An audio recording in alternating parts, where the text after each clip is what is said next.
नमस्कार। आज बात करते हैं एक ऐसी कहानी की जिसने आप कह सकते हैं पूरे देश को अपनी जड़ों से वापस जोड़ा। ये एक ऐसी कथा है जो जंगल की गहराइयों से निकलती है और हमें परंपरा और उस अटूट विश्वास की ताकत दिखाती है।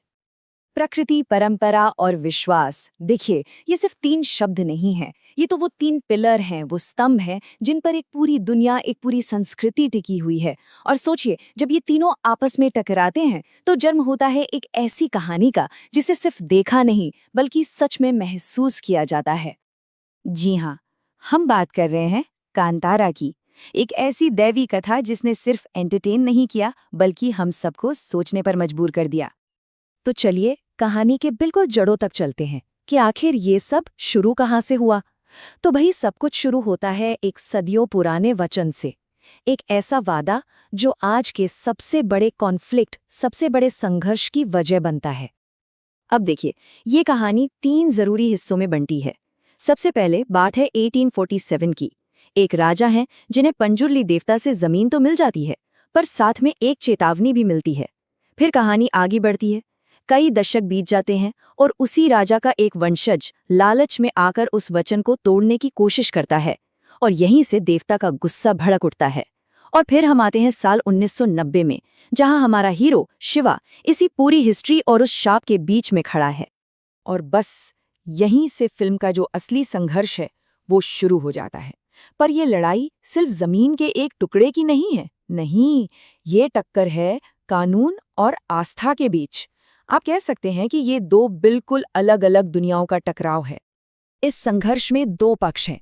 एक तरफ है गांव वाले, जिनके लिए वो जंगल सिर्फ जंगल नहीं है, वो उनका देवता है, उनकी पहचान का हिस्सा है। और फिर दूसरी तरफ है सरकार, जिसके लिए वही जंगल बस कानूनी कागजों पर एक जमीन का टुकड़ा है, एक रिजर्व्ड फॉरेस्ट है।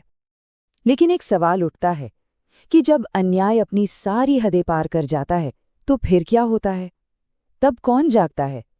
क्योंकि कहानी हमें एक ऐसे मोड़ पर ले जाती है जहां इंसानी इंसाफ की सीमा खत्म हो जाती है और एक ऐसी शक्ति जागती है जो किसी के काबू में नहीं होती। और इस सवाल का जवाब हमें मिलता है भूत कोला में। जी हाँ, कहानी का सबसे बड़ा, सबसे दिलचस्प टर्निंग पॉइंट तब आता है जब गांव का ये पवित्र त्योहार शुरू होता है। और यही वो पल है जब ये पूरी लड़ाई इंसानों के हाथ से निकलकर सीधा देवत्व के हाथ में चली जाती है। तो देखिए होता क्या है। भूत कोला का अनुष्ठान शुरू होता है। गांव वाले अपने देवता को सम्मान देने के लिए इकट्ठा होते हैं। ये कोई आम त्योहार नहीं है, ये वो परंपरा है जहां माना जाता है कि देवता खुद आते हैं। और इसी रस्म के बीच में ये राज खुलता है कि शिवा असल में उसी देवता का वंशज है। और जैसे ही जुल्म अपनी इंतहा पर पहुंचता है, पंजुरली देवता खुद शिवा के शरीर में प्रवेश कर जाते हैं और फिर न्याय के लिए एक दैवीय युद्ध शुरू हो जाता है।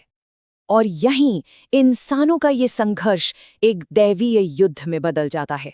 अब ये लड़ाई शिवा की नहीं है, नहीं, ये लड़ाई खुद देवता की है, जो अपनी जमीन और अपने लोगों को बचाने के लिए एक अलौकिक शक्ति के साथ युद्ध करते हैं। तो इस जबरदस्त क्लाइमैक्स के बाद कहानी हमें एक बहुत गहरे संदेश के साथ छोड़ती है। ये कहानी सिर्फ जीत या हार के बारे में नहीं है। असल में ये कहानी है मानवता, प्रकृति और आस्था के बीच के उस अटूट बंधन की, उस अमर रिश्ते की। तो कांतारा का मूल संदेश आखिर है क्या? देखिए, संदेश बहुत साफ है। ये कि प्रकृति, इंसान और विश्वास, इन तीनों को जोड़ने वाला जो पवित्र बंधन है वो बहुत शक्तिशाली है, वो अटूट है, उसे कोई तोड़ नहीं सकता। और इसीलिए कहानी एक पूरा सर्कल पूरा करके वहीं आकर खत्म होती है जहां से सब कुछ शुरू हुआ था।